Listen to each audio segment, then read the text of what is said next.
Hi there, this is Mr. St-Amant, and this is the update for the week of October 28th. All right, so for this week, first of all, please check your child's agenda. You will find an assessment that was done last week, last Friday. A quick word on that. Hold on. So you will find 3 marks on this. So the first mark refers to your child's ability to be able to name the different insects, so out of 18. Second mark is about your child's ability to read the different names of the insects and write them at the right place. So that's out of 18 as well. And last mark is about making a sentence. So I asked your child, make a nice sentence with, and I was choosing an insect. So this is out of 4. So 4 on 4 being like the sentence was very good at that point, like it followed what we had practiced in class. 3 was okay, 2 was like so, and 1 was like lacking a lot of details. So we had practiced that a lot in class. So I was looking for details, words of action, a verb, and in more details about the place where the action takes place. So in the sentence, your child had to name a place and also colors just to add details to the sentences.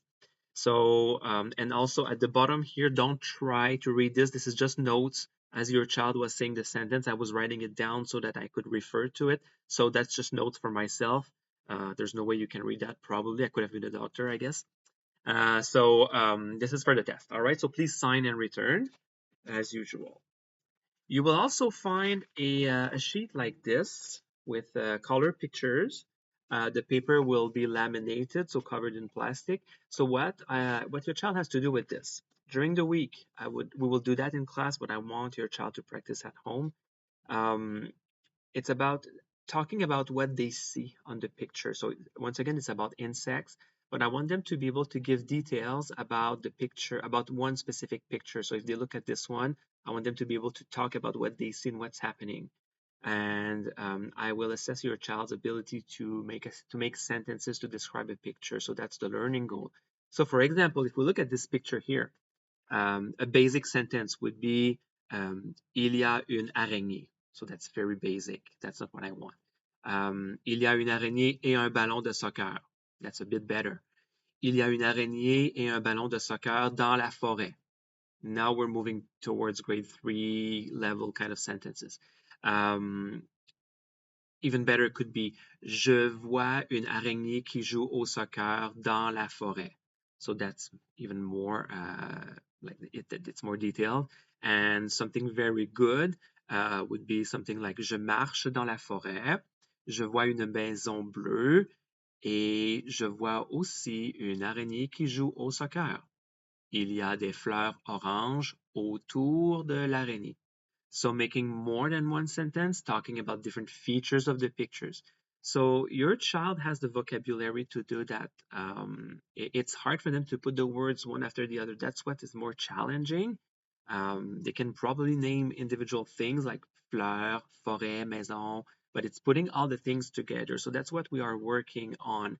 We will do that in class a lot this week. But by the end of the week, your child should be able to talk about any of their pictures. All right, it's not about talking 5 minutes about each picture. It's just giving as many details as possible. All right, so there are, I believe, 18 pictures, maybe more than that. So doing a few every night would be helpful. All right. In class, what I will do, I will probably ask your child to choose a picture and talk about it. And I will also choose a picture and ask your child to talk about it. So there is a predictable environment where your child can choose one, and there is some unpredictable environment also, as I will pick one. So they have to be ready for all of the pictures. All right. So it's about giving descriptions, what they see using colors, name of place, action words again. So that's all things we've been practicing in class. It's nothing new. The challenge here is just making more than one sentence, putting the words in the right place in the sentence. But believe me, we will practice that in class a lot. Doing some practice at home also would help. All right. So thank you for doing this. Last thing.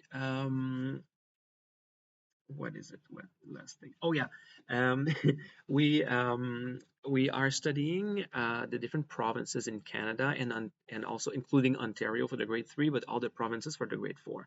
So can you please let me know if you have family members in other provinces and if you know where they live, like the name of the city, that would be great. We could look at that on the map. I have a big map of Canada in class. So that just helps to create personal connections with what we are studying and the lives of the students. So you can just write it on a piece of paper, write it in the agenda, send me a note in Teams, in the chat feature if you want. That's all good as well. So if you have family members who live in other provinces or territories in Canada, let me know which one and the city where they live. So that would be great. And that's about it for this week. We are going to look at a new sound as well, but it will not be assessed. The only formal assessment this week will be about this here. All right. So thank you very much. Once again, if you have any questions, feel free to write me a note in Teams, in the agenda, give me a phone call. So whatever I can do to help, let me know. All right. Have a good week.